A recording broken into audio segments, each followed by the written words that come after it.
Oh, it's good to see you all out there. I've had my back to you. Charge.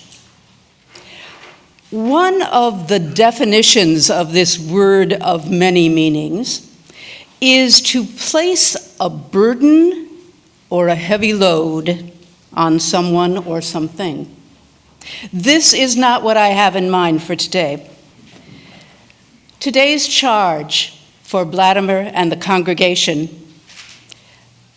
is aimed at lightening burdens, buoying us up for the mission ahead. In celebration of the dazzling, spirit-led tenor of this service of installation, I want to offer this afternoon not just one kind of charge, but a bouquet of charges. Criminal charges, battery charges, ionic charges, and even a cavalry charge.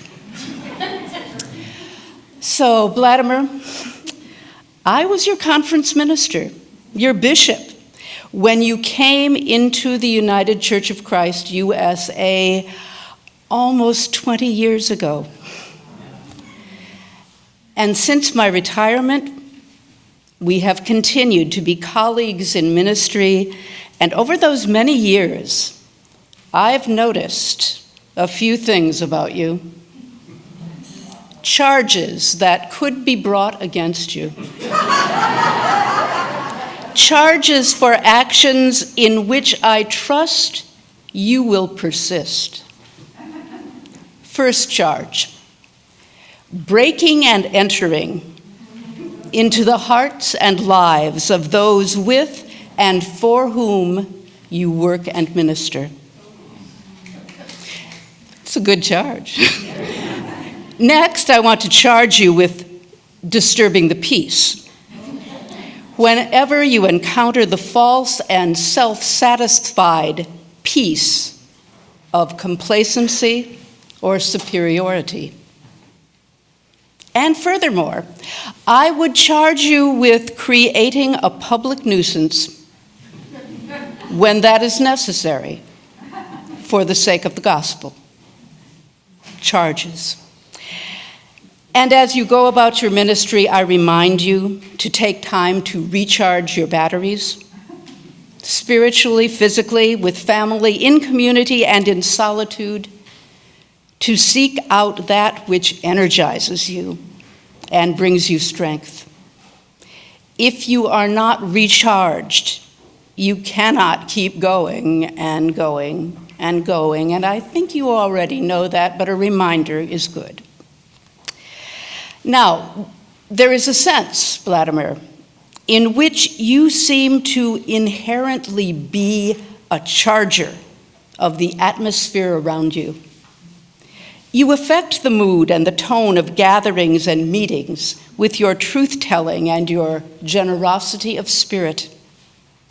Just as the ionization of the air before a thunderstorm fills us with energy, invigorates and enlivens us, so your presence charges us as a church with fresh electricity. We pray that you keep charging up this congregation in that way. To charge can also be to commit or to entrust. And so I address now my fellow members of this congregation. Our charge today is commitment to the vision of ministry we voiced in our call to Bladimer. A commitment to go further, to go deeper into hospitality, in the lively expectation that we will learn from one another as our congregation expands, and in that learning, we will find ourselves opening to the unifying love of God. Finally, the splashiest and most provocative wording of a charge to Bladimer and the congregation comes from the letter to the Hebrews.